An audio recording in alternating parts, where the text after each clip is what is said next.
Hi, and welcome back to Tom Tall Tales and True Stories. This one you're going to really enjoy, I guarantee it.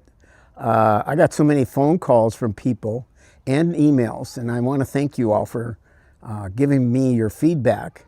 But I got so many that enjoyed the last episode, episode 9, which is called Swim, Daddy Swim, that I thought I'd continue on with stories about that particular son of mine, Jay, who's my second son. The last time we talked about things that happened during his early childhood. So we're going to progress into his high school years today because we got so many people who really wanted to hear back about and have me continue with his stories. And he has some really incredible things that happened to him throughout high school. So we're going to talk about those years. Um, you know, when we moved to Florida, he had never played soccer. But when we got here, it was too late to sign him up for the football team, and he was only 10 years old. So I found a soccer team was having a tryout. Turned out to be a traveling team, and I signed him up, and he ended up playing for the same team for quite a few years, and they got better and better until they became national champions.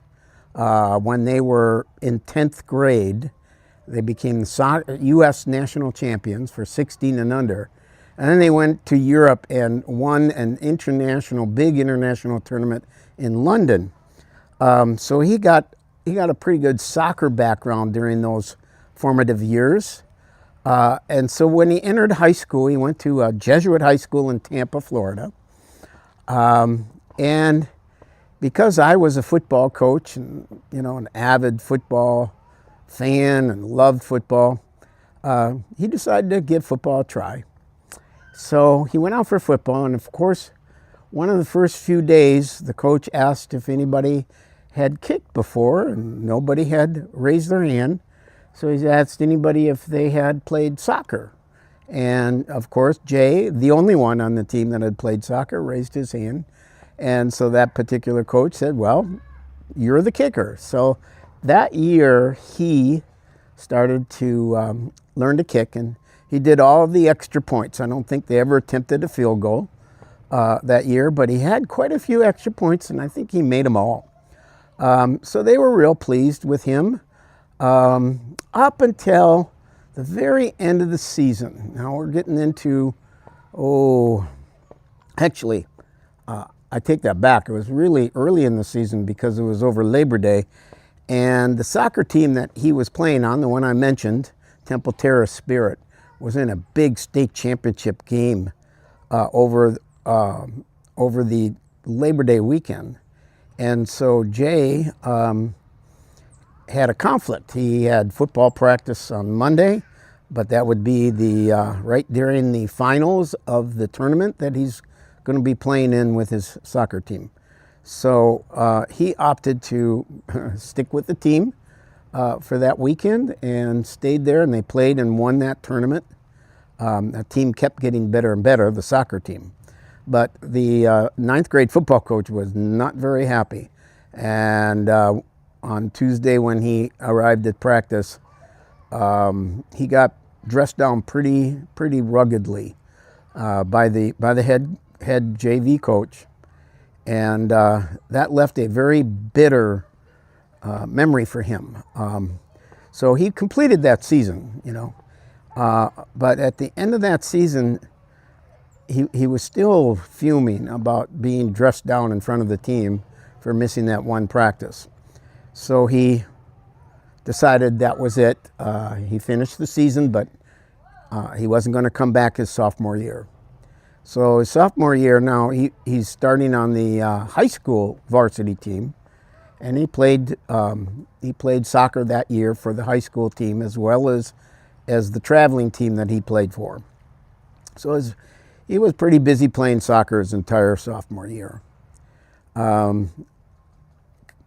At the end of that sophomore year, when they had spring football, and now he's considered a rising junior, in football terminology.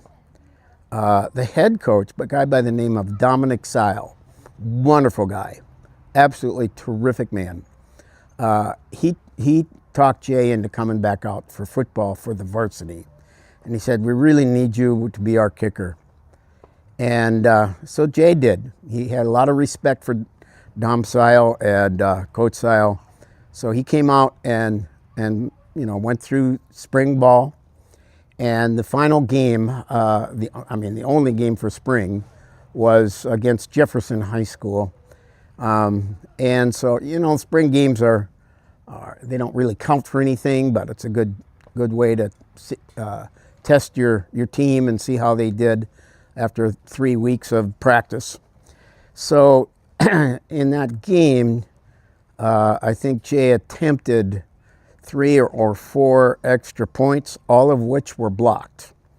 They had some real issues on the front line, and they were coming through like nobody was blocking at all. And I don't think the team had practiced extra points going into that game at all. So they had a lot of work to do over the summer. But his mother was devastated by the fact that he got just cremated. And he wasn't real big yet. He was still pretty small. He was still, still only actually he was a freshman rising into his sophomore year at this time. And so she dissuaded him from going out for football his sophomore year. I, on the other hand, waited till the end of his sophomore year, and with the help of Dominic Seil, we convinced Jay to give it a try. So he went out. Now, over the summer, prior to his junior year, I decided I am going to take Jay to the best camps in the country, and we're going to learn the different techniques for kicking that they're teaching at these camps. So we did, and I think the third and final camp was the Pelfrey camp, which was out in Nevada, Sparks, Nevada. And he went out there and they taught him their style of kicking, which was something they referred to, they called it the American wedge. So it was really a soccer style kick, which was Jay was using as basically a soccer kick. Same steps as a soccer style, but the way he struck the ball was quite different. And after about a week of doing that, Jay's legs and knees were fried, completely fried, so bad that he was unable to do any kicking for at least 6 weeks.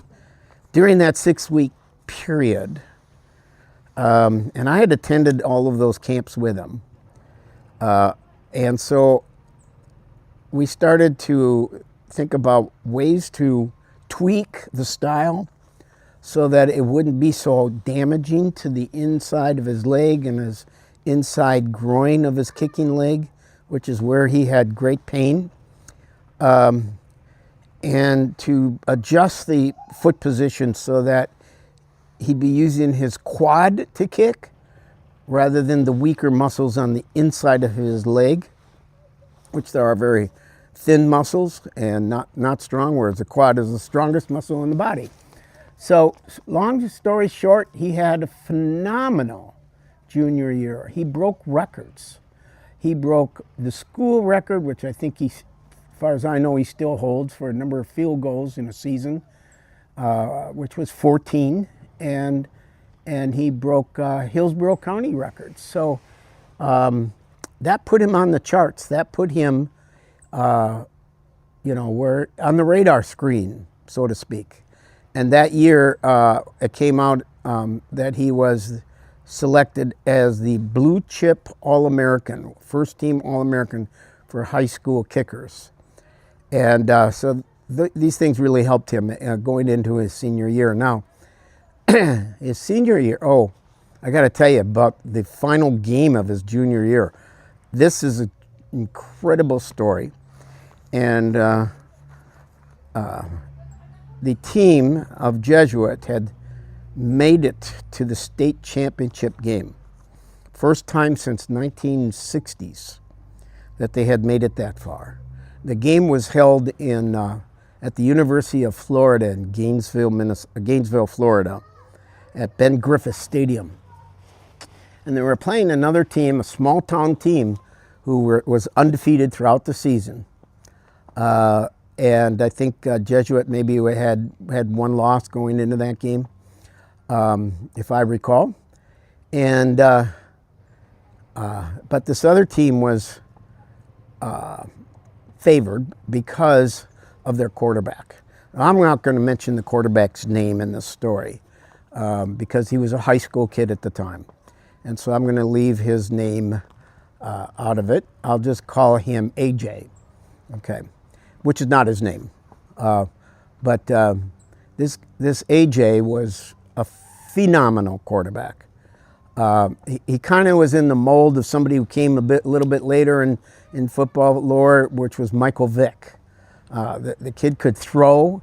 He could throw it a mile, and he could run. And he could run where nobody could bring him down. He was fast and agile. He was really an incredible athlete. And so they were getting ready for that game, and the night before the championship game, somebody discovered, I don't know who it was, there's all kinds of rumors, but somebody discovered in looking through legal records that this quarterback, we'll call AJ, had a warrant out for his arrest that dated back about 8 months.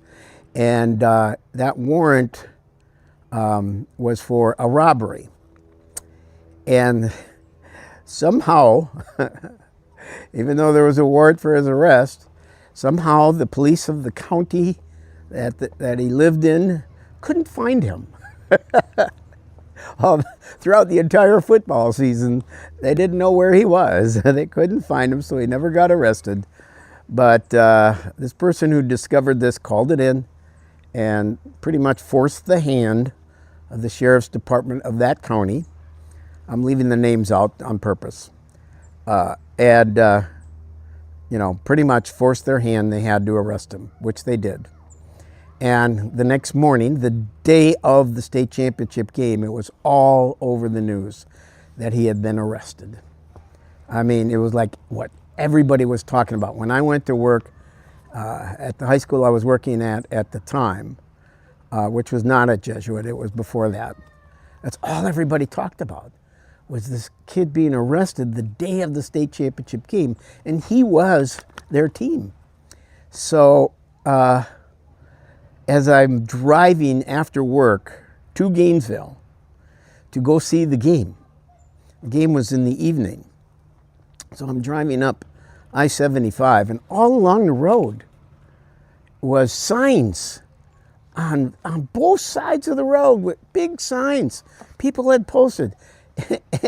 And it was free AJ, free AJ. I mean, let him out of prison. So the question was, would he be released in time, to go to the game, and would he be allowed to play? He'd just been arrested. So no one knew. And the teams went out and warmed up, and there was no AJ there on the other side warming up. So just as the game was about to begin, as the teams were about to do the opening kickoff, a police car comes into the stadium, and it had the name of the county and the sheriff's car. And they came and went onto the track and came around to the side of the field where AJ's team was, their sideline. He got out of the car. They took his handcuffs off. And there was somebody there with his equipment, his jersey, all of his shoulder pads, helmet, everything, all ready to go. And he put his helmet on and ran out on the field, no warm-ups. And long story short, I believe the final score was their team 28 and Jesuit had 16. Now, it was also an exciting game from my point of view because the two kickers for both teams were the two top kickers in the state of Florida, one of them being Jay. Both of them went on to play college football. Apparently, what had happened is the superintendent of schools and the principal and the athletic director of the high school that AJ attended had gone before the judge and pleaded with him to let him be released from jail so he could go play in the football game, and then promised he would be immediately returned to jail. And the judge, he was also from that same county, granted their request, and that's why AJ was able to play in the state championship game and win the game. So I thought that was quite an interesting. I've never seen that happen before in all the years I coached football. I've never seen anything quite like that. So as we said, Jay's senior year began after having a phenomenal junior year and being named All-American. Come Christmas of his senior year, after his season had ended, his football season, I get a phone call, and it's on the day of a big bowl game, which was held at Tampa, held in Tampa at the Bucks Stadium. And the bowl game, the University of Michigan was playing in the game. Can't remember at the moment who the other team was. But the University of Michigan was playing. And I get this call from one of the coaches who asked to speak to Jay. And I said, well, Coach, he said, we'd like to have him come to the game today and come with you, and we would like to meet you and Jay so we can talk about his future with the University of Michigan. I said, I'm sorry, Jay is down in Miami playing in a soccer tournament with his high school team, which he was. And they understood that, but it was like a lost opportunity. Jay had done a lot of recruiting trips during the football season, and he maxed out the number of official trips. But he didn't sign with anybody. He had offers everywhere he went, but he didn't sign with anybody because he just really wasn't thrilled with the teams that offered him. So he was still unsigned. And so the coaches came back down on the day before signing day, and which I think then was in late January, early February. And they came back down. They sent a coach who was actually Michigan's offensive line coach at the time, but later became known as the Mad Hatter. You may know him as Coach Les Miles. He later went on to be the head coach at Oklahoma. And then for LSU in 2007, they won the national championship with him as head coach. So he had a pretty long coaching career, coaching at the top level of Division I, and a lot of success. But anyway, so he was the one that flew down to meet with Jay, and the day before signing, we met with him. And what he was able to offer Jay was a walk-on, preferred walk-on at the University of Michigan. But Jay was so blown away with Michigan, with this coach, Les Miles. They hit it off. They really hit it off. So that's where he wanted to go. He wanted to go to Michigan. And I'm thinking to myself, oh God, I wonder what the tuition is, because when you're a walk-on, you're paying your own fare. You're not getting a scholarship. And you probably will never get a scholarship. So I didn't know at the time how much out-of-state tuition would be, which is what we'd have to pay the first year. So, but he took the offer. because he loved the idea of playing for either Michigan or Notre Dame. Those were his two top teams in his mind, and Notre Dame didn't show any interest whatsoever. So Michigan it was going to be, and he accepted the preferred walk-on offer. Well, that's the way it was going to be, and then the spring came and went, and Jay was nursing another injury to his knee. Wasn't real serious, but it was enough so they had to lay off. I think he got it playing soccer. And so we got into May, and there was a phone call from Notre Dame. And it was I think he was the offensive coordinator. And he was calling from Notre Dame, and he said, I hear your son is still available. And I said, well, technically, yes, he's agreed to walk on. He said, well, we may be interested in him as well. Would you send us a brand new, fresh video of him kicking? I said, yeah, we can do that. So we went out on the Jesuit practice field there and videotaped him kicking and sent it off to Notre Dame. And then we waited throughout the summer, and June came and went, and we didn't hear anything. And so, I mean, we still had the offer from University of Michigan, and that became, the go-to place, because we didn't hear anything back. And we kind of I thought, well, they weren't impressed with the tape. In July, middle of July, every year, my family gets in the car and we drive up to northern Minnesota, because our family has a tradition that has gone on for over 50 years of a family reunion. The entire family gathers from all over the country, and we have a 1 week long incredible time at Eagle Bay Lodge in Park Rapids, Minnesota. It's a wonderful place. So that's where we were headed. Jay now is graduated from Jesuit. It's the summer, and we know he's going to probably be going to Michigan to walk on and hopefully impress somebody. And so we get in the car, I drive to Atlanta, and then Jay takes over driving. And he's listening to his music. He's got his,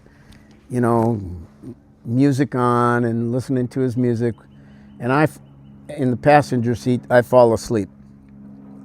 And I was so tired, I slept through the night. And Jay was wide awake listening to his music and driving. When I woke up, I opened my eyes. My face was facing the passenger side window. And I looked out that window, and as the blurriness of my eyes began to go into focus, I started to see something I've only seen pictures of. It's something we call Touchdown Jesus. I'm going to show you a picture of that here. And so I woke up looking at Touchdown Jesus, and it took me a few seconds to figure out what I was looking at. And I turned to Jay and I said, "Where are we?" And he said, we're at Notre Dame. And it was 6 a.m. and he had driven to Notre Dame. Now that's out of the way. We don't normally go into Indiana, but he did. And he decided to drive straight to Notre Dame. And I said, "Why are we here?" And he said, "Because I want to go in and talk to the coach." I said, "Okay." So we waited till 8 o'clock. We sat in the parking lot right outside of where the coach's offices were at Notre Dame. And we waited till 8 o'clock. I didn't want to call before then. And then at 8 o'clock, I called, and the call got picked up by the offensive coordinator for Notre Dame. And he's the same guy that we had sent the tape to. And he said, oh yeah, Jay Feely. I said, well, we wanted to know what you thought of his tape and, you know, if you have any interest in him. He said, you know, let me see if I can find that tape. And you could hear him open this door and reach in and go through a bunch of, now tapes in those days were these VCR tapes. They're all big plastic containers, and he's going through them left and right. You could just hear it on the phone. And finally, he gets the tape. He says, here it is. He says, let me watch it right now because I haven't seen this yet. It's on my to-do list. So he put it in his VCR player and watched the tape, and he said, you know, he looks pretty good. He said, why don't you guys come and see me sometime and we'll talk. You know, if you ever get a chance to come up to Notre Dame, stop in. Right about 10 seconds after he hung up the phone, he hears the door knock. And he says, come in. And Jay and I walk in, and he says, yes. He said, well, I said, well, you invited us to come visit you, so here we are. And so he was like, oh yeah, oh my gosh, I thought you guys would be coming in a month or something.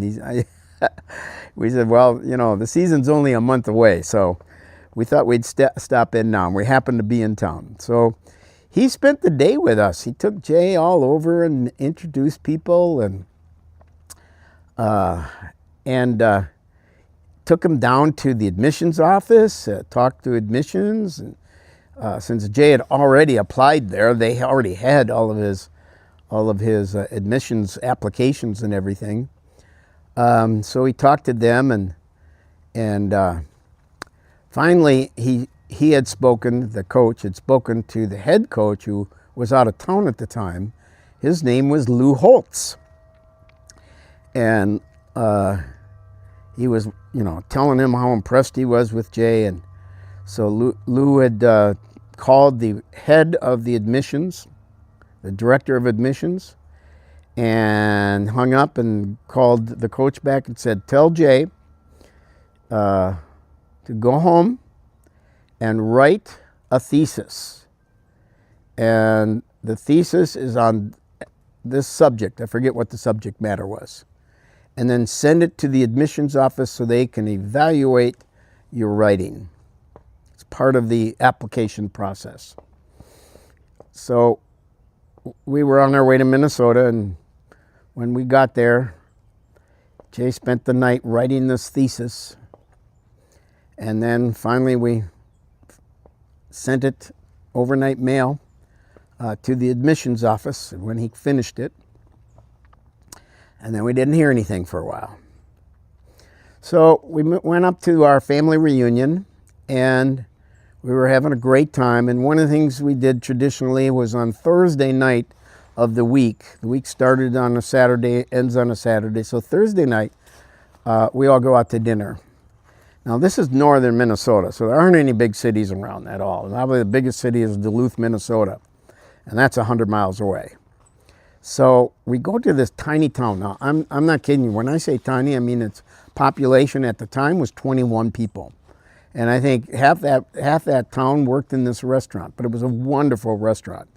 Actually, it was, ironically, a Mexican restaurant, but Campaneros. They really made great food. And it's a little town called Dorset. Population 21. I mean, so tiny no one would even know about it. We're having dinner, and the waitress comes over and she says, excuse me, is anybody here named Tom Feely? And we all started laughing because in actuality, there are three of us there. My father, who's Coach Tom Feely from St. Thomas College, and probably at that time the most famous of us by far. He was a basketball and baseball coach and athletic director for 40 years at St. Thomas and St. Paul. So he's Tom Feely. I'm Tom Feely Jr. And everybody up there called me TJ, Tom Jr. And then Jay, as you already know, his real name is Thomas James Feely. You know that if you listen to the last episode. So Jay is also Thomas. So we all cracked up. So then I said, well, who's calling? Who would be calling us here? I thought maybe somebody from the resort was calling us because something was wrong. And they said, the man said his name was Lou Holtz from Notre Dame. And she said, but I think it's a prank. And I jumped up and I said, I'll take the call. And I ran over to the phone that she had. I have no idea how he found us. To this day, I have no idea how he found us, but he did. And he says to me, we are going to offer your son a full scholarship, but just for 1 year. Now, if he does really well in his freshman year, and then he started to dictate to me what he meant by really well, what statistics he would have to accomplish as a kicker. And I'm writing them down. And he said, if he does do that, then we'll extend it to a 4-year scholarship. Now, being a football coach, guidance counselor, I knew all the rules. And I knew that wasn't really legitimate. That's not really the way the NCAA rules are written at the time. But I wasn't in a position to argue.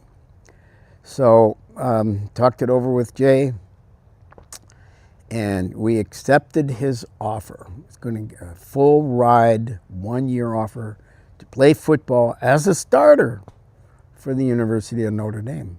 Now, what could be better than that, right? Maybe a 4-year scholarship. So we went back to the resort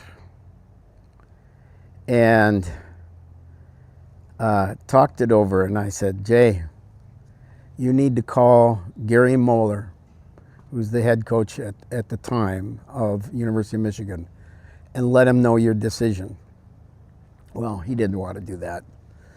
And, you know, he was 18 years old. Yeah, he was 18 years old at the time, and he was nervous as all get out. But I figured, you know, you got to be a man. You're going to go to college. You're going to be living on your own. You're going to be making your own choices and decisions.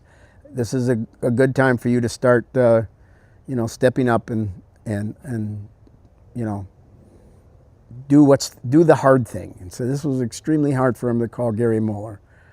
But he placed the call. Now, at the time, we only had at the resort, we only had a payphone, so he had to put in the quarters and dial the numbers, and then he got through to the secretary, and she said, "Well, Coach Moeller is in a meeting with all the coaches right now, but let me see if he wants to take the call or have you call him back." And then she came back to the phone and she said, "Oh, he asked me to patch the phone call into the meeting." And so she did, and Coach Moeller said, first thing he said was, "Jay, I understand that Lou Holtz is up the ante on you."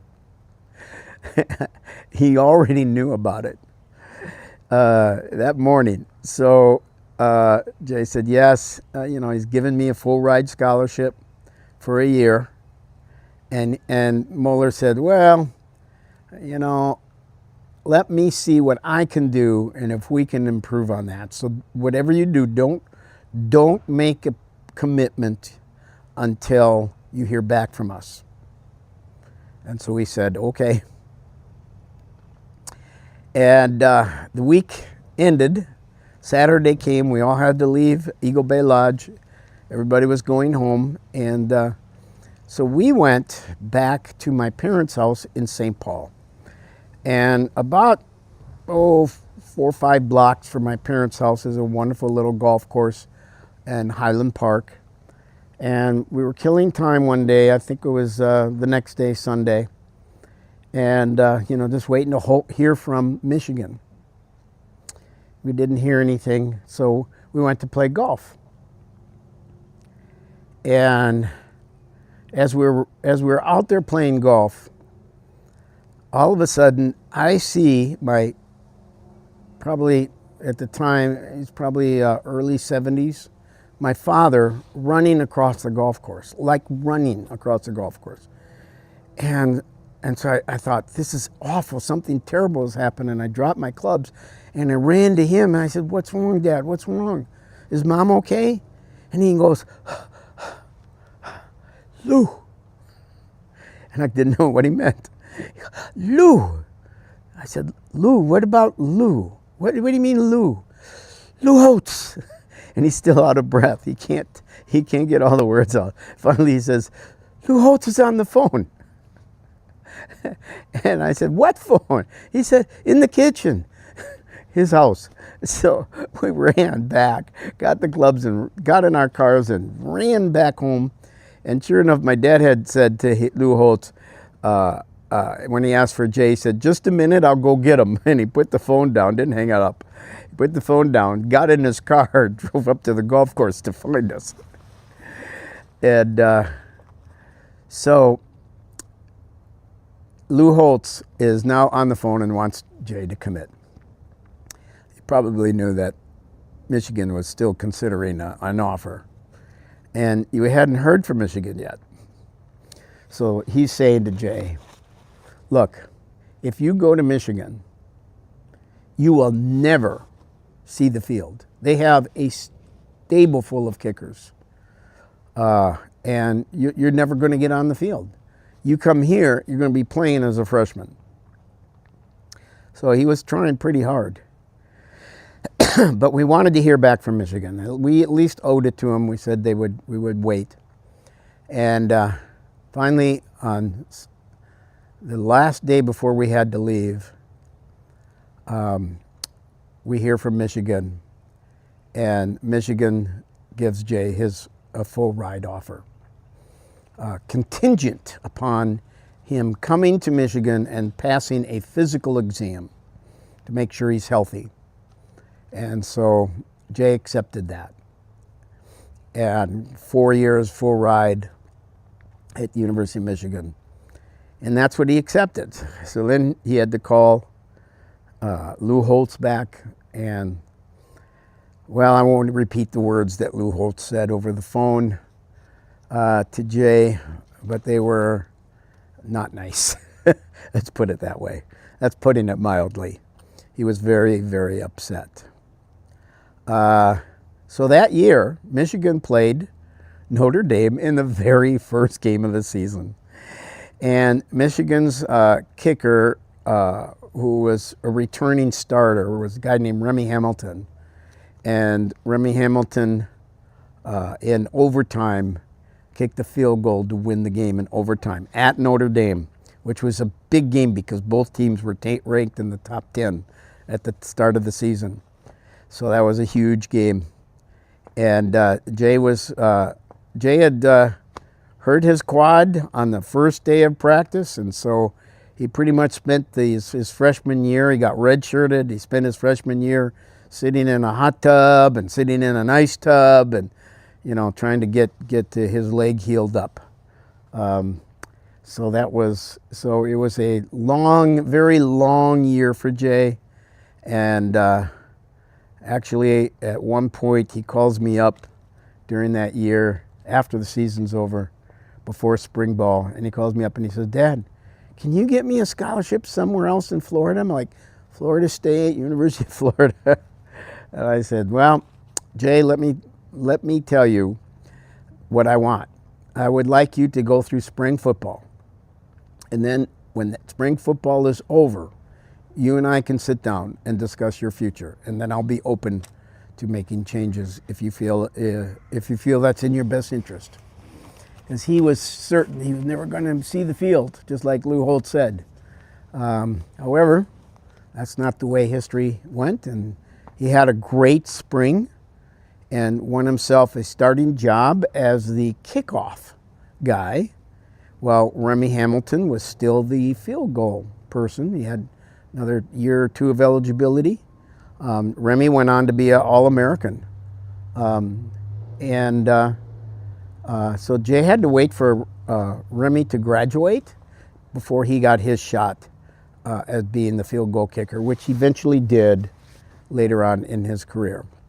So I'm going to stop here, and I have many more stories to tell you about Jay's football career, both in college and in his 14-year NFL career.